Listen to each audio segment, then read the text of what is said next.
तो सभी योग के प्रेमियों का, योग के जिज्ञासुओं का मैं आलोक कुमार पटवा आज के इस लाइव सत्र में हृदय तल की असीम गहराइयों से स्वागत करता हूं, वंदन करता हूं, अभिनंदन करता हूं। आज का हमारा प्रमुख विषय है हठ सिद्धि के लक्षण क्या है।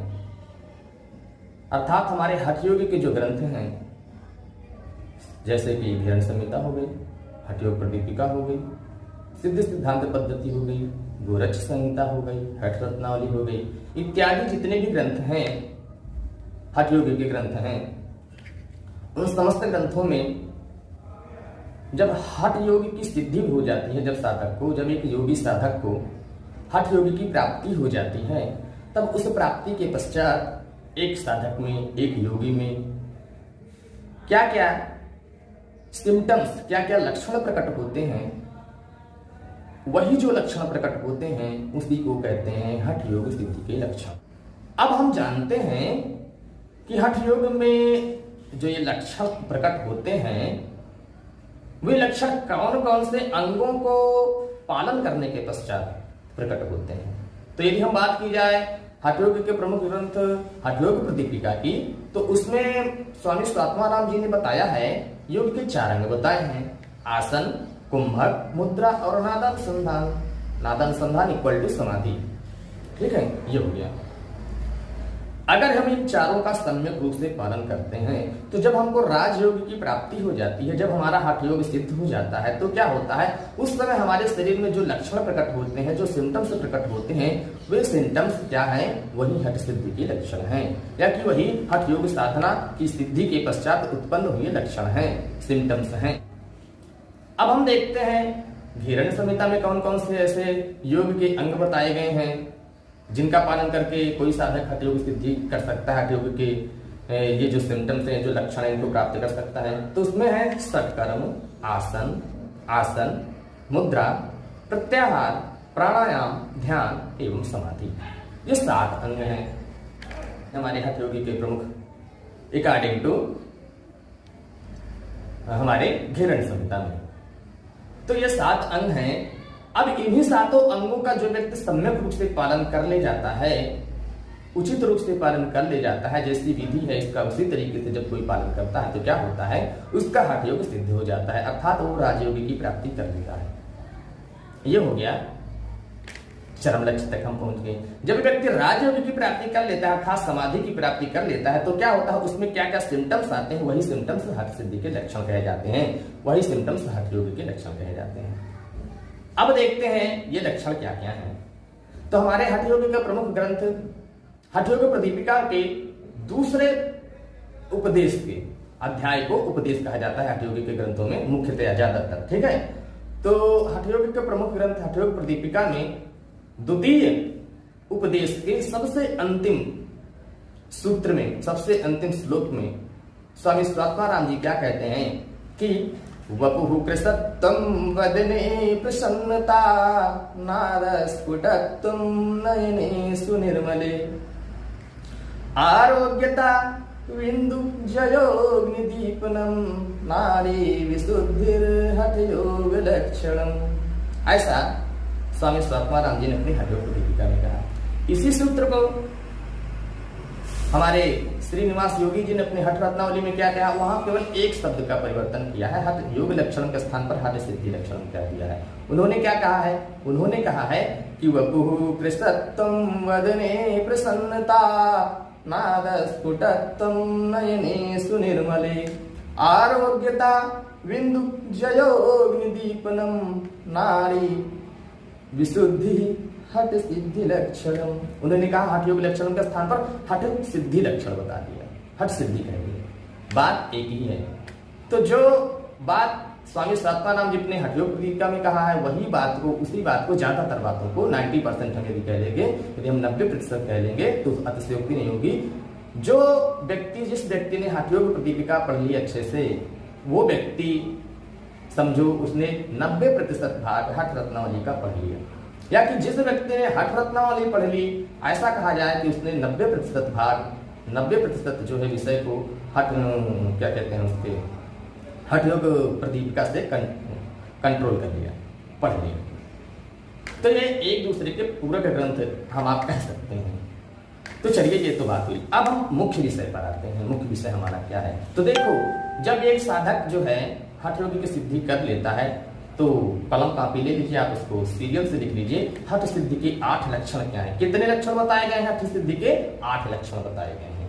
हठ योग सिद्धि के योग के जो ग्रंथ बताए गए हैं उसमें कितने लक्षण बताए गए हैं? उसमें 8 लक्षण बताए गए हैं। और वो लक्षण कौन कौन से हैं? वो लक्षण है वपुः कृशत्वम। वपुः अर्थात हमारा यह शरीर, कृशत्वम अर्थात पतला होना, अर्थात हमारा शरीर क्या होता है? प्रथम क्या है? वपुः कृशत्वम, पहले सीरियल से लिख लीजिए, फिर एक एक का डिफाइन करेंगे। वपुः कृशत्वम अर्थात शरीर का पतला होना। फिर क्या है? वदने प्रसन्नता। वदने से तात्पर्य है हमारा मुख पर प्रसन्नता, हमारे संपूर्ण शरीर प्रसन्न रहता है, हमारे मुख पर प्रसन्नता का भाव रहता है। ये क्या है? दूसरा लक्षण है हठ सिद्धि का। नादस्फुटत्वम तीसरा लक्षण है। नादस्फुटत्वम अर्थात नाद का प्राकट्य होना। विभिन्न प्रकार के नाद उत्पन्न होते हैं जब हमारा हठ योग जब सिद्ध हो जाता है। ये तीसरा लक्षण है। नयने सुनिर्मले, हमारे नेत्रों में निश्चलता आ जाती है। निश्चलता से मतलब इसमें किसी भी प्रकार की जो है चालाकी नहीं होती, बिल्कुल व्यक्ति उदार हृदय वाला हो जाता है। किसी भी प्रकार की कोई जो है इसमें ईर्ष्या द्वेष की भावना नहीं रहती, बिल्कुल व्यक्ति शांत हो जाता है। नयने सुनिर्मले, ये चौथा है। आरोग्यता, आरोग्यता कौन सा है? 5वां लक्षण है। आरोग्यता अर्थात हमारा शरीर बिल्कुल समस्त प्रकार के रोगों से मुक्त हो जाता है। वो आधिज रोग हो चाहे व्याधिज रोग हो, चाहे शारीरिक रोग हो चाहे मानसिक रोग हो। ये हो गया। अब छठा लक्षण क्या है? विंदुजय। विंदु से तात्पर्य क्या है?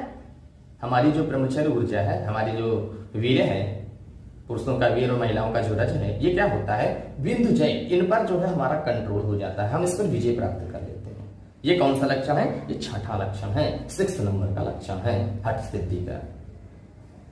अग्निदीपनम, हमारे शरीर में जितनी भी अग्नियां निहित होती हैं, 13 प्रकार की अग्नियां होती हैं, 5 मुख्य प्राण होते हैं, है ना, और 7 प्रकार की धातु अग्नि और 1 प्रकार की होती है जठराग्नि। इस प्रकार से मिलाकर 5 प्राण या कि पंचाग्नि, मुख्य रूप से जो प्राणापान समान उदान व्यान, सप्तधात्मी रस रक्त मांस मेद अस्थि मज्जा और शुक्र, ये इनको भी सप्तधातु अग्नि कहा गया है। और 1 जठराग्नि या कि वैश्वानर अग्नि जिसको हम कहते हैं, जो हमारे पैंक्रियाज में स्थित होती है, पेट में स्थित होती है।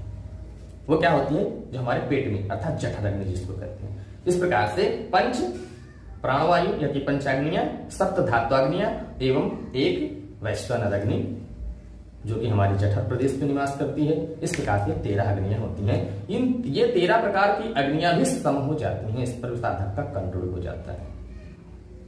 ये हो गई, क्या था?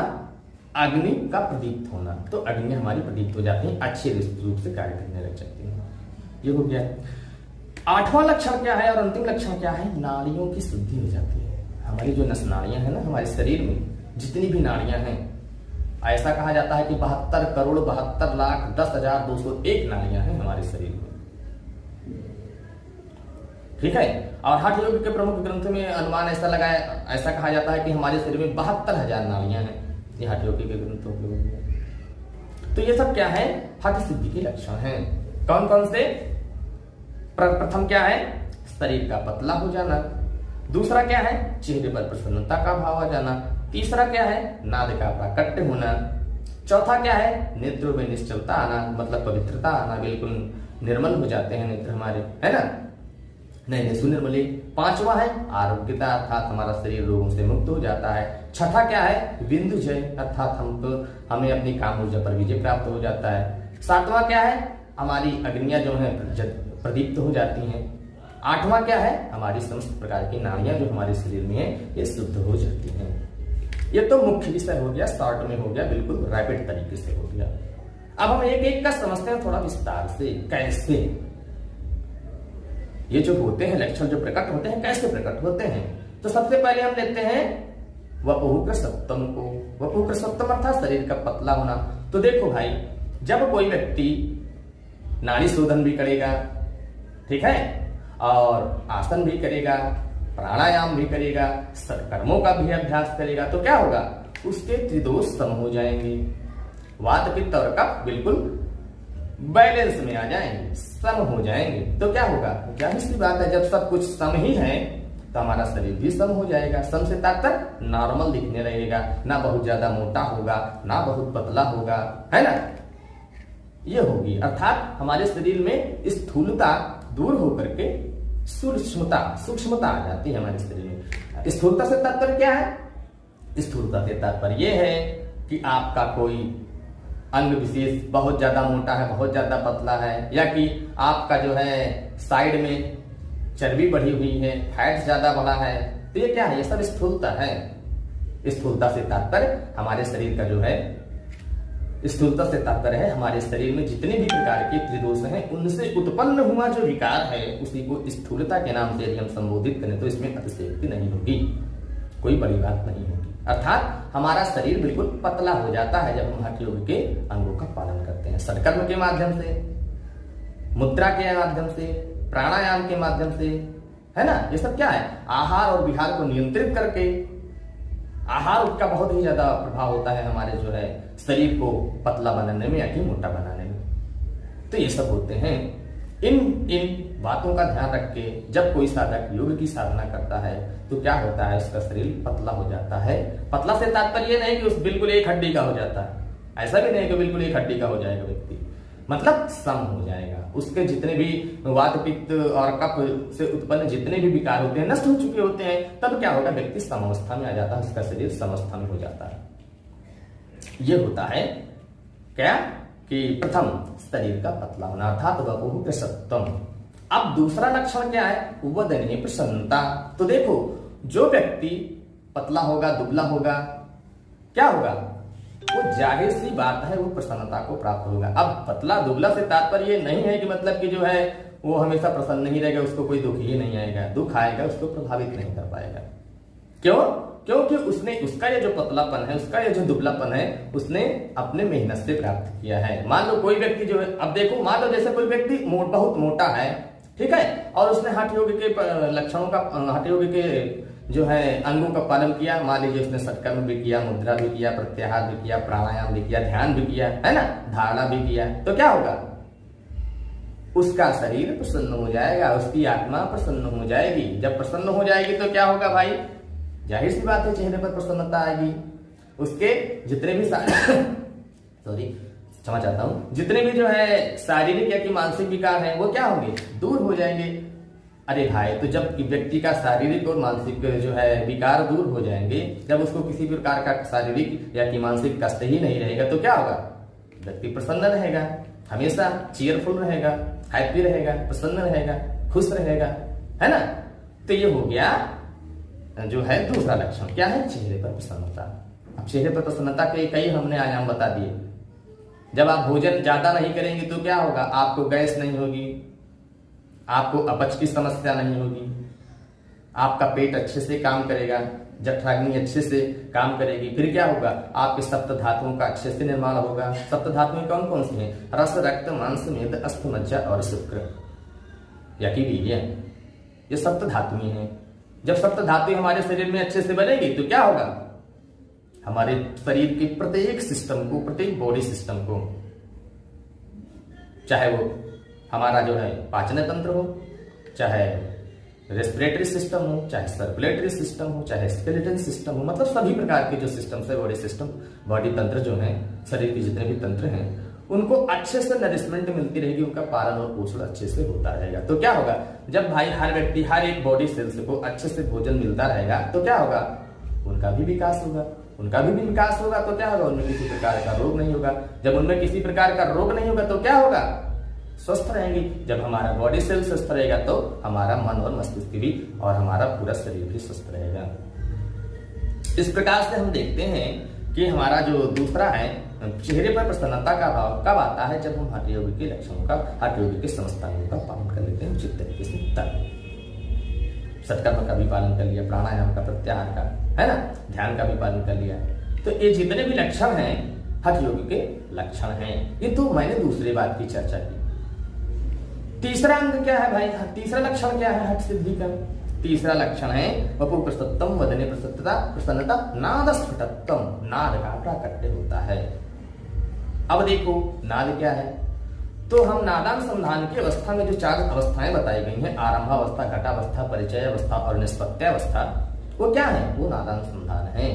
जब हम नादानुसंधान करते हैं तब क्या होगा? जब हम नाद का मतलब कि जो है समाधि की अवस्था में एक एक स्टेज में बढ़ते जाते हैं तो क्या होता है? हमको भिन्न भिन्न तरीके के नाद सुनाई पड़ते हैं। जैसे कि यदि हम भ्रामरी प्राणायाम का अभ्यास करते हैं तो क्या होता है? वहां पर हमको भिन्न भिन्न प्रकार के नाद सुनाई पड़ते हैं, जैसे कि वंशी का, तुरही का, भेरी का, मृदंग का, है ना, मेघ बादल की वर्षा का अर्थात मेघ का, है ना, झरझर झरने का, घंटी, कास्यम तथा अन्य प्रकार के बहुत प्रकार के जो है नाद का प्रकट होता है। फिर क्या होता है? हमारे हृदय प्रदेश में अनाहत नामक शब्द होता है, अनाहत नाद प्रकट होता है। ये सब जो है लक्षण है। तो ये कौन सा लक्षण था? ये लक्षण नंबर 3 था, सिम्टम्स नंबर 3 था हठ योग सिद्धि का। क्या? नादस्फुटत्वम, अर्थात नाद का प्राकट्य होता है। अब क्या हुआ? चौथा लक्षण क्या है? वपुकृतत्वम, वदने प्रसन्नता, नादस्फुटत्वम। 3 हो गए। नयनेषु निर्मले, हमारे नयनों में, हमारे नेत्रों में निश्चलता का भाव प्रकट होता है। निश्चलता क्या है? जो चालाकी होती है ना, जो ईर्ष्या की भाव होती है ना, इसी को निश्चलता से दूर रहने की बात की जाती है। जब हमारे शरीर से, जब हमारे मन से, जब हमारे चित्त से, जब हमारी आत्मा से, जब हमारी बुद्धि से जब निश्चलता दूर हो जाएगी, अर्थात किसी भी व्यक्ति को ठगने की जब प्रवृत्ति दूर हो जाएगी तो क्या होगा? निश्चलता आ जाएगी। जाहिर सी बात है, प्रत्येक व्यक्ति कहता है कि अरे मैं तो इसका जो है चेहरा देखकर बता सकता हूँ कि किस नेचर का व्यक्ति है, किस प्रकृति का व्यक्ति है ना। इसीलिए कहते हैं, क्यों? क्योंकि व्यक्ति के हाव भाव से, व्यक्ति के जो है ये आंखें जो है बहुत कुछ कहती है। आंखों के माध्यम से कोई व्यक्ति चाहे तो किसी भी व्यक्ति का जो है व्यक्तित्व का दर्पण है। आंखें हमारी दर्पण है, प्रत्यक्ष दर्पण होती है कि हमारे जो फेस होते हैं, हमारा जो मुखमंडल है, ये क्या है? हमारे व्यक्तित्व का प्रत्यक्ष उदाहरण होता है कि व्यक्ति किस प्रकृति का है, किस नेचर का है, ये किस प्रकार का व्यक्ति है, अच्छा है या बुरा है। ये जो है व्यक्ति हमारे नेत्रों को देख करके, हमारे प्रमुख मंडल को देख करके बता सकता है। तो जो व्यक्ति हठ योग के लक्षणों का, हठ योग के अंगों का उचित तरीके से पालन करता है, क्या होता है? उसका नेत्रों में निर्मलता आ जाती है, निश्चलता आ जाती है। ये तो हो गया सामान्य अर्थ, है ना। सामान्य अर्थ है कि गिरधार जो भी लगा लीजिए आप, तो ये हो गया। अब निश्चलता से तात्पर्य और क्या है? नयनेषु निर्मले, सुनिर्मल से तात्पर्य क्या है? नेत्र निर्मल हो जाते हैं। देखो, जब हम त्राटक का अभ्यास करते हैं हठ योग में, क्या होता है? तो हमारे नेत्रों से जल बहने लगता है ना। निरीक्षे निश्चलता सूक्ष्मलक्ष्य समाहितः अश्रु संपात पर्यंतम आचार्य त्राटकम स्मृतम मोचनम नेत्र रोगाणाम तंद्रादीनाम कपाटकम यत्नतस्त्राटकम गोप्यम यथा हाटक पेटकम, है ना। कहने का तात्पर्य ये है कि जब हम त्राटक का अभ्यास करते हैं तो क्या होता है? हमारे नेत्रों से अश्रु निकलने लगता है। जब अश्रु निकलता है तो क्या होता है? उससे भी हमारी आंखें निर्मल हो जाती हैं, स्वच्छ हो जाती हैं। किंतु ये सामान्य अर्थ है। अभी जो मैंने पहले बताया ये इसका सूक्ष्म अर्थ है, अर्थात हमारे नेत्रों में निर्मलता आती है, अर्थात हमें जो कनिंगनेस की मतलब कि जो दुर्गुण होता है हमारे अंदर जो चालाकी होती है, मिथ्या चालाकी, उस चालाकी से हम दूर हो जाते हैं, अर्थात हमारे नेत्रों में निर्मलता आ जाती है। अब अगला लक्षण है आरोग्यता। नयनेषु निर्मले, आरोग्यता चौथा लक्षण है। आरोग्यता 5वां लक्षण है आरोग्यता। आरोग्यता से तात्पर्य क्या है? आरोग्यता से तात्पर्य है कि हमारे शरीर में ना तो शारीरिक रोग रहेगा और ना ही मानसिक रोग रहेगा। ना हम शारीरिक रूप से रोगग्रस्त होंगे, ना हम मानसिक रूप से रोगग्रस्त होंगे। हमारे शरीर में किसी भी प्रकार का खांसी, जुकाम, बुखार नहीं आएगा, या कि कोड़ी फुंसी इत्यादि नहीं होंगे, या कि किसी प्रकार का भयानक रोग नहीं होगा, टीबी या कि कैंसर इत्यादि भयानक रोग नहीं होगा जब हम हठ योग के लक्षण अंगों का पालन करेंगे। और ना ही हमको किसी प्रकार का मानसिक कष्ट होगा, ना हमारे मस्तिष्क में काम हो आएगा, ना क्रोध आएगा, है ना हिंसा की भावना प्रकट होगी, ना जो है क्या कहते हैं किसी को असहयोग की भावना नहीं प्रकट होगी। अर्थात फिर क्या प्रकट होगा? हमारे शरीर बिल्कुल स्वच्छ होगा और हमारे अंदर प्रेम, दया, करुणा, सहानुभूति, ये सब अच्छे अच्छे जो लक्षण हैं, अच्छे अच्छे जो मोरल वैल्यूज हैं, ये हमारे अंदर संग्रहित होंगे, हमारे अंदर स्टोर होंगे। हम इसके स्वामी बन जाएंगे जब हम हठ योग के लक्षणों का पालन करेंगे, हठ योग के अंगों का पालन करेंगे। तो ये क्या था? 5वां। और क्या है भाई? षटकर्म के माध्यम से हम क्या करते हैं? सत्कर्म के माध्यम से हम अपने शरीर के समस्त अंगों का शोधन करते हैं। ठीक है, तो शरीर के समस्त अंगों का शोधन हो गया। जब शरीर के सारे अंग अच्छे से काम करने लगे तो क्या होगा, हमें किसी प्रकार का रोग होगा? नहीं होगा। सत्कर्म के माध्यम से धौतिर्बस्ति तथा नेतिलौलिकी द्राटकम तथा कपाल भातिश्च एतानि सत्कर्माणि समाचरेत्, ये जो जितने भी अंग हैं धौति के माध्यम से हम अपने उत्तर प्रदेश की सफाई कर सकते हैं, गुदा प्रदेश की सफाई कर सकते हैं, हम अपने सिर की सफाई कर सकते हैं, कानों की सफाई कर सकते हैं, है ना, नेत्रों की सफाई कर सकते हैं, इत्यादि जो जितने भी हैं। अब उसमें 13 प्रकार की मुख्य धोतियां बताई गई, 13 प्रकार के कुल धोतियां और 4 प्रकार के मुख्य धोतियां बताई गई हैं। अंतर धोती, दंत धोती, हृदय धोती, मूल सूत्रम, इसके अंदर जितनी भी धोतियां हैं, क्या होगा, इससे हम अपने मतलब की बॉडी सिस्टम को जो है शुद्ध करते हैं, साफ करते हैं, स्वच्छ करते हैं, ताकि इसमें किसी प्रकार का रोग ना रहे और ये अच्छे से कार्य कर सकें। आसन के माध्यम से क्या करते हैं, आसन के भी माध्यम से भिन्न भिन्न प्रकार के रोग दूर होते हैं।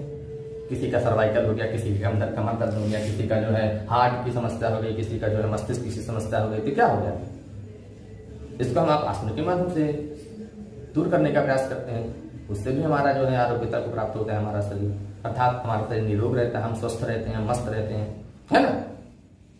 प्राणायाम के माध्यम से भी हम जो है अपने शरीर को जो है रोगों से मुक्त कर सकते हैं। रेस्पिरेटरी सिस्टम की समस्या हो गई हमको, रिप्रोडक्टिव सिस्टम की समस्या हो गई, सर्कुलेटरी सिस्टम अर्थात परिसंचरण तंत्र से संबंधित कोई समस्या हो गई, तो ये सब क्या है, ये सब जब हम प्राणायाम, आसन, मुद्रा इत्यादि का जब हम पालन करते हैं तब तो हमारे समस्त प्रकार के शारीरिक और मानसिक रोग नष्ट होते हैं, दूर होते हैं।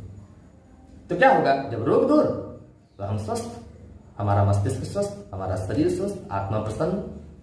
इसीलिए जो है आयुर्वेद के मुख्य ग्रंथों में कहा गया है, क्या कहा गया है कि समदोषः समाग्निश्च समधातु मल क्रिया है प्रसन्नात्मेन्द्रिय मनः स्वस्थ इत्यभिधीयते।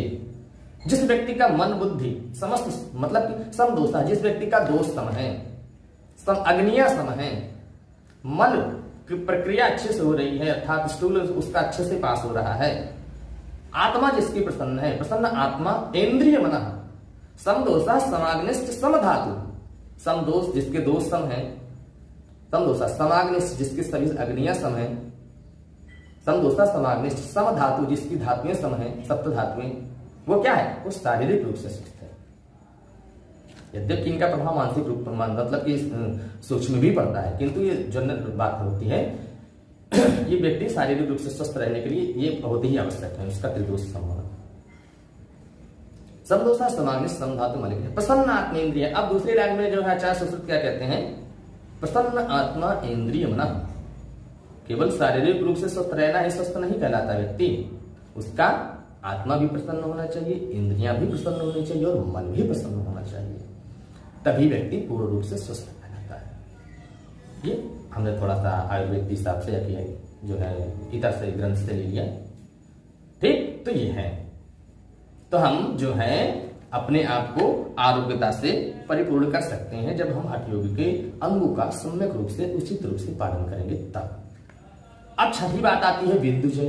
बिंदु मतलब क्या होता है, हमारा जो वीर्य होता है, पुरुषों का वीर्य और महिलाओं का जो रज होता है, इसको बिंदु नाम से संबोधित किया गया है।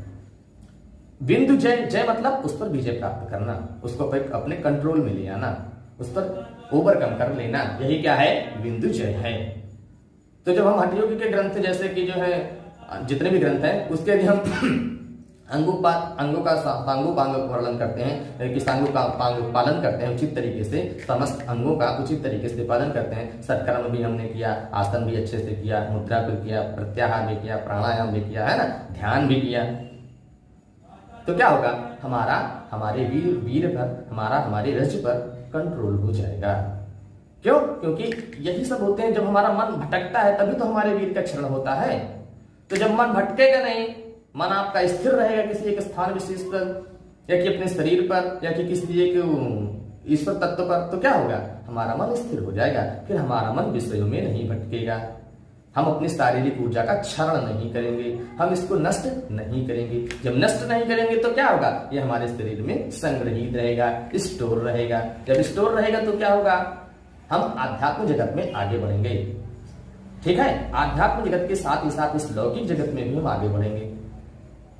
भाई जिस व्यक्ति का जो है शरीर बलवान है वही तो योग की साधना कर सकता है, वही तो आसन कर सकता है, वही तो प्राणायाम कर सकता है, वही तो मुद्रा कर सकता है, या कि योग के अन्य अंगों का पालन वही व्यक्ति तो कर पाएगा जिसका शरीर में बल होगा। तो बल की मूल चाबी क्या है? वीर ही है। तो हमको अपने वीर का रक्षण करना चाहिए, हर व्यक्ति को, पुरुष हो चाहे महिला। तो प्रत्येक व्यक्ति को अपने वीर का रक्षण करना चाहिए, उसको सेव रखना चाहिए, स्टोर रखना चाहिए। क्यों? क्योंकि हम आध्यात्मिक क्षेत्र में या कि इस लौकिक जगत में या कि व्यवहारिक जगत में अच्छे से बढ़ पाए। चरण स्पर्श गुरुदेव, हमारे गुरुदेव श्री आ गए हैं। चरण स्पर्श गुरुदेव। तो ये क्या है? बिंदु जय। बिंदु जैसे तात्पर्य, यदि हम हठ योग का लक्षण का पालन करते हैं धन्यवाद गुरुदेव, धन्यवाद। आप उपस्थित हो जाते हैं गुरुदेव, फिर हृदय जो है बहुत ही प्रसन्न हो जाता है कि हमारे गुरुदेव श्री का आशीर्वाद हमको प्राप्त हो गया। ये आप ही की वाणी निकल रही है गुरुदेव, मेरा कुछ नहीं है। जो कुछ भी है हमारे गुरुदेव श्री का ही है। ये जो आज बालक है, छोटा सा बालक शैशवावस्था में जो आप लोगों को ज्ञान दे रहा है, शिक्षा दे रहा है, इसके पीछे हमारे परम पूज्य गुरुदेव श्री का है। जी जी जी गुरुदेव, चल रहा हूँ बिल्कुल। तो क्या हुआ? ये बिंदु जय है। जब हम हठ योग के अंगों का सांगो पालन करते हैं, यम का भी पालन कर लेते हैं। देखो हठ योग में यम का भी पालन है, नियम का भी पालन है। 10 प्रकार के यम और 10 प्रकार के नियम बताए गए हैं हठ योग में। अब 10 प्रकार के यम कौन कौन से हैं उसको देखते हैं। अहिंसा सत्यमस्तेयम ब्रह्मचर्यम क्षमा धृति दया आर्जवम मिताहारः शौचम चैव यमः 10। ये 10 यम बताए गए हैं हठ योग प्रदीपिका में। अब नियम क्या है? तपः संतोष आस्तिक्यम दानम ईश्वर पूजनम सिद्धांत वाक्य श्रवणम च श्रीमतिश्च तपोहुतम। ये 10 नियम बताए गए हैं। यद्यपि कि यहाँ पर ज्यादा विस्तार से चर्चा नहीं करनी है, तो ये मैंने थोड़ा सा हल्का बता दिया है। किसी अन्य दिन जो है, दूसरे दिन इस विषय पर विस्तार से चर्चा होगी कि 10 यम क्या है, 10 नियम क्या है हठ योग के ग्रंथों में, और जो है उसमें क्या कहते हैं हमारे योग दर्शन में। ठीक है, तो क्या है हाँ, बिंदु जय पत्ता में है ना। तो बिंदु जय होता है हमारा, यदि हम बिंदु पर हमारे कंट्रोल होता है, हम अपने काम ऊर्जा पर, वीर ऊर्जा पर, रज ऊर्जा पर क्या है विजय प्राप्त करते हैं। जब हम योग के अष्टांग योग के कह लीजिए या कि हठ योग के जब हम ग्रंथों का पालन, अंगों का पालन करते हैं तब। अब भाई इसमें जो वज्रोली मुद्रा है, जो सहजोली मुद्रा है, सब क्या है? ये डायरेक्ट प्रत्यक्ष रूप से जो है अपने बिंदु पर विजय प्राप्त करने की जो है विधियां हैं, टेक्निक्स हैं।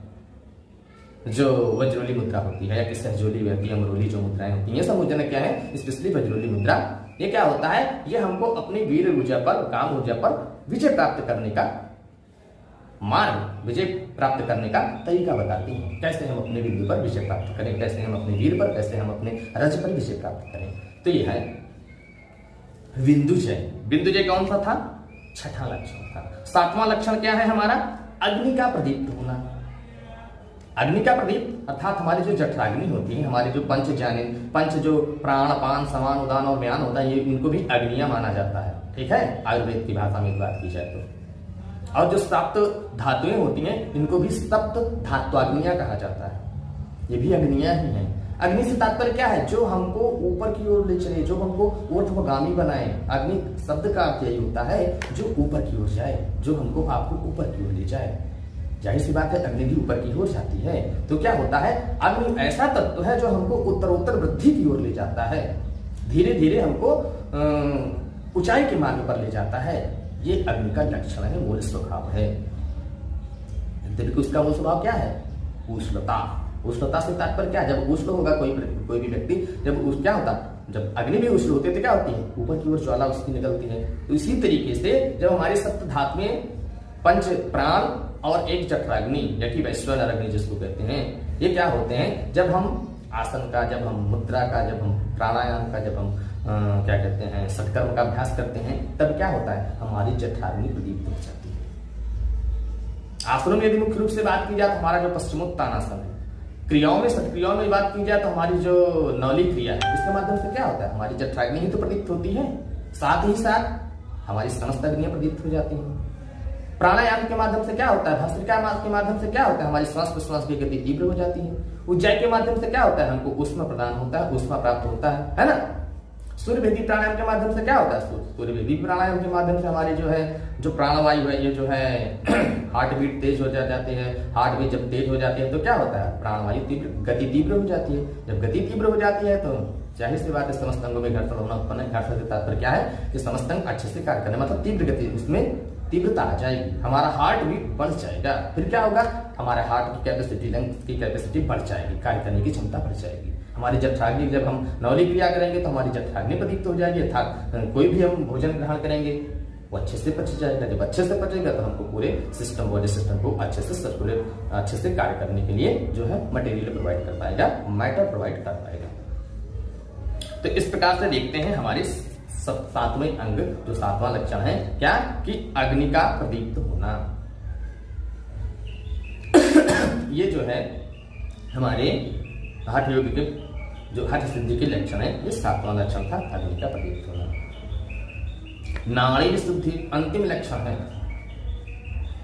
नाड़ी विशुद्धि अर्थात हमारी जो नाड़ियां होती हैं, ये समस्त नाड़ियां शुद्ध हो जाती हैं। अगर हम कपालरंध्र भ्रुति का पालन करते हैं, जल लेकर ऐसे ऐसे करते हैं, फिर उसको जो है अंगूठे से ऐसे ऐसे करते हैं, तो क्या होता है, हमारी नाड़ी शुद्ध हो जाती है। ठीक है, नाड़ी शोधन प्राणायाम करते हैं तो क्या होता है, हमारा नाड़ी सिद्धि शोधन, नाड़ी सिद्धि हो जाती है। तो ये था आज का हमारा मुख्य विषय। तो इस प्रकार से हम देखते हैं कि हम अपने मूल विषय को पूर्ण कर चुके, कंप्लीट।